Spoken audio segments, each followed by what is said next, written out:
Hello everyone, आज हम बात करेंगे मैन सिटी की लेटेस्ट ट्रांसफर न्यूज के बारे में।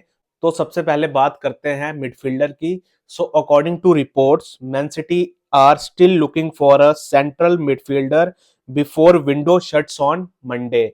तो जैसा कि आपको पता है कि ट्रांसफर खत्म होने में सिर्फ 2 दिन बचे हैं, तो मैन सिटी को साइन करना पड़ेगा जल्दी कोई मिडफील्डर। और according to reports, Man City की प्रायोरिटी भी फिलहाल मिडफील्डर ही है इन दिस ट्रांसफर विंडो। अब देखते हैं कि मैन सिटी किसको साइन करती है। रिसेंटली मैन सिटी के लिंक आ रहे हैं एडरसन के साथ, और जैसा कि आपको पता है कि एडरसन में मैन सिटी इंटरेस्टेड है फ्रॉम वेरी लॉन्ग टाइम। और रिसेंटली एटलांटा ने कहा है कि Anderson is available for sale and Atlanta is looking for more than 50 million pounds for Anderson. तो जैसा कि आपको पता ही होगा कि मैन सिटी काफी टाइम से इंटरेस्टेड थी इस प्लेयर में, लेकिन एटलांटा बेचना नहीं चाहती थी। लेकिन अब एटलांटा ओपन है for the selling of this player. और अगर मैं एडरसन की बात करूं, जैसा कि मैंने आपको पिछली वीडियोस में भी बताया है कि he is 25 years old, central midfielder and can also play as DM. तो भाई ये प्रॉपर प्लेयर है जैसा मैन सिटी को चाहिए। हम एडरसन को रॉड्री की जगह भी खिला सकते हैं और रॉड्री के साथ भी खिला सकते हैं, तो काफी अच्छा प्लेयर है ये अगर मैन सिटी इसको साइन करती है। लेकिन डाउट मेरा वहां आ रहा है कि मैन सिटी डोगलास लुइस के साथ भी इंटरेस्टेड है जो यूवेंटस का है फॉर अ लोन डील। लेकिन जैसा कि आपको पता है कि डोगलास लुइस के लिए यूवेंटस चाहती है loan plus obligation to buy, लेकिन मैन सिटी चाहती है सिर्फ लोन।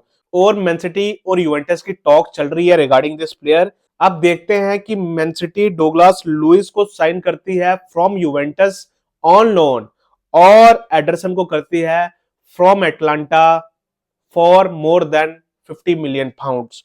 अगर मैं भाई डोगलास लुइस की बात करूं तो he is 26 years old and he can play both as central midfielder and defensive midfielder.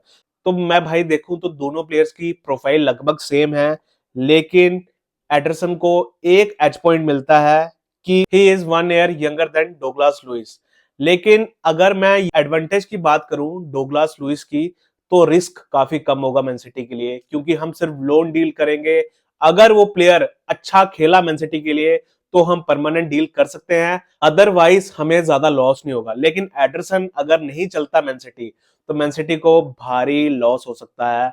तो देखते हैं कि मैन सिटी अब इन दोनों में से किसको साइन करती है। दोनों ही मिडफील्डर है और मैन सिटी की प्रायोरिटी है in this transfer window to sign midfielder. और अब सिर्फ 2 दिन बचे हैं ट्रांसफर मार्केट, तो मैन सिटी को जल्दी जल्दी साइन करना पड़ेगा, बिकॉज भाई टाइम हो रहा है, टाइम हो रहा है। और आपको क्या लग रहा है इन दोनों में से कौन सा प्लेयर अच्छा होगा मैन सिटी के लिए साइन करने के लिए, प्लीज कमेंट्स में जरूर बताना। अब मैं दूसरे प्लेयर की बात करता हूं जिसके साथ मैन सिटी के लिंक्स आ रहे हैं काफी टाइम से, एंड्रिया कैम्बेसो। जैसा कि मैंने आपको पहले भी बताया, एंड्रिया कैम्बेसो यूवेंटस का प्लेयर है, 24 years old, Italian international, full back है, बोथ फुटेड है, मिडफील्ड में खेल सकता है, तो काफी वर्सेटाइल प्लेयर है। और ये मेरे हिसाब से मैन सिटी के लिए ड्रीम साइनिंग होगी अगर मैन सिटी इसको साइन कर पाती है इन दिस ट्रांसफर विंडो। और according to reports, Man City are set to bid around 60 million euros plus bonuses for this player and to take their offer closer to 70 million euros, which is Juventus asking price right now।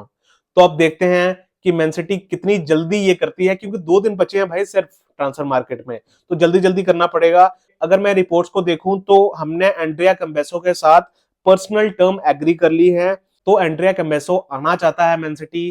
पेप चाहता है कैम्बेसो को लाना as early as possible. और पेप ने recently man City को भी कहा है कि he want Cambiaso at Man City at any cost. तो मेरे हिसाब से भाई मैन सिटी काफी अग्रेसिवली जाएगी इस प्लेयर के लिए। लेकिन एक डाउट आ रहा है मेरे मन में कि मैन सिटी इसके लिए शायद ना भी जाए और समर में जाए, because currently man city is focused on central midfielder. तो अब देखते हैं कि मैन सिटी साइन कर पाती है एक फुल बैक और एक midfielder in this transfer window या नहीं। तो भाई मंडे को खत्म हो रही है ट्रांसफर मार्केट, तो मैन सिटी को अग्रेसिवली जाना पड़ेगा। तो मैंने आपसे 3 प्लेयर्स के बारे में बात कर ली जिनके साथ मैन सिटी लिंक है। Ederson from Atalanta, Douglas Luiz and Cambiaso from Juventus. अब हम बात करेंगे अपने लेजेंड, अपने गोट केडीबी की। तो भाई रिपोर्ट्स का ये मानना है कि केडीबी शायद रुक सकता है in man city for one more year. तो ये काफी खुशी की बात है सारे मैन सिटी फैंस के लिए, सारे football and Premier League fans के लिए, क्योंकि हम केडीबी का मैजिक एक और साल देख सकते हैं इन प्रीमियर लीग। तो भाई जैसा कि आपको पता ही है कि केडीबी के लिंक्स आ रहे थे एमएलएस टीम्स के साथ, सऊदी टीम्स के साथ, लेकिन now KDB is open to stay at Manchester. अगर देखा जाए तो केडीबी का जो करंट कॉन्ट्रैक्ट है वो एक्सपायर होगा 30 जून 2025 में। तो उससे पहले ही मैन सिटी को किसी भी हालत में कॉन्ट्रैक्ट साइन करवाना होगा केडीबी से, अगर मैन सिटी चाहती है कि केडीबी छोड़ के ना जाए। So, according to reports, talks between KDB and Manchester City are very positive, and Man City are very relaxed about the situation. And Man City is happy for KDB to take his time on deciding his future. तो Man City ने Kevin De Bruyne को दे दी है सारी power to decide his future. और reports का ये भी मानना है कि केडीबी साइन कर सकता है 1 year contract, because KDB is very settled in Manchester and KDB के लिए उसकी प्रायोरिटी उसकी फैमिली है, उसकी प्रायोरिटी है हैप्पीनेस ऑफ हिज फैमिली। तो KDB and his family is comfortably settled in Manchester. तो शायद केडीबी सोच सकता है for extending 1 year with Manchester City. तो जैसा कि आपको पता ही है कि KDB is are currently permanent captain and of course legend जब से काइल वॉकर गया है टू एसी मिलान। और रिपोर्ट्स का यह भी मानना है कि केडीबी 2026 वर्ल्ड कप खेलना चाहता है and he wants to go to World Cup with Belgium and best opportunity is when he plays in Europe, so it makes sense for him to stay in Manchester City for 1 more year। और मेरे को नहीं लगता अगर KDB को Europe में खेलना है, स्पेशली इन प्रीमियर लीग खेलना है, वो मैन सिटी के अलावा किसी टीम के साथ खेलेगा, because we know he is our legend, he is very loyal to our club and I don't think he will join any English side. और मैं अगर सोचूं कि केडीबी क्यों रुक सकता है, तो मेरे हिसाब से अगर सऊदी या एमएलएस जाता है ना केडीबी, तो उसके लिए मुश्किल होगा to get into Belgium side. So for that he wants to stay in best league and best club in the world, so it's completely makes sense why KDB wants to stay in Manchester City। और मैं अगर man city के point of view से सोचूं तो KDB का stay करना for 1 year will definitely helps us because he is our goat, he has aura of champion and he can help our young guns to improve and KDB can help us in our transition, and most importantly Man City and Pep loves him, so it will be very beneficial for the club। और KDB की presence से इन are dressing room काफी confidence मिलेगा हमारी squad को और काफी improve कर सकती है हमारी स्क्वाड अंडर केडीबी, स्पेशली जो नए मिडफील्डर आएंगे, क्योंकि वो काफी कुछ सीख सकते हैं from our legend Kevin De Bruyne. So I will be very happy if KDB extends his contract with Manchester City।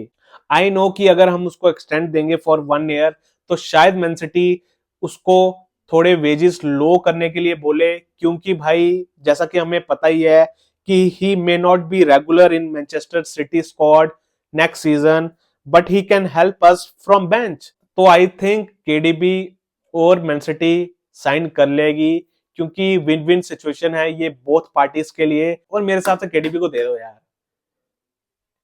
उसका एक्सपीरियंस ही काम आएगा भाई। आई नो कि वो अपनी पीक में नहीं है, आई नो वो अपना 100% पे नहीं है, लेकिन भाई केडीबी का 50% भी is much better than most of the midfielder in the world. तो मेरे हिसाब से उसका एक्सपीरियंस तो काम आएगा और एज ए बेंच ऑप्शन काफी अच्छा होगा और काफी हेल्प कर सकता है हमारे यंग प्लेयर्स को टू ग्रो। तो अब देखते हैं कि केडीबी एक्सटेंड करता है फॉर 1 more ईयर या नहीं। आपको क्या लगता है और आपका क्या सजेशन है रिगार्डिंग केडीबी, प्लीज कमेंट्स में जरूर बताना। तो तब तक करते रहिए इस ग्रेट क्लब को सपोर्ट। Let's go city.